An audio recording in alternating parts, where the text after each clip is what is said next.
و بچه یه خبر جدیدی که میتونم بهتون بدم این که فروش بتل پس وارزون موبایل تمام باندلاش، همه باندلایی که توی بازی موجود میشه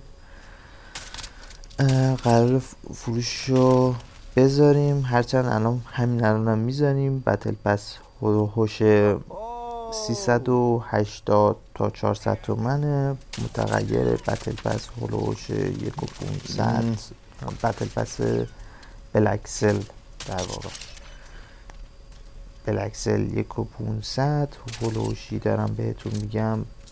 لینک این ویدیو رو، لینک چنل تلگرام رو توی این ویدیو میذارم، توی همه جا براتون لینکشو میذارم.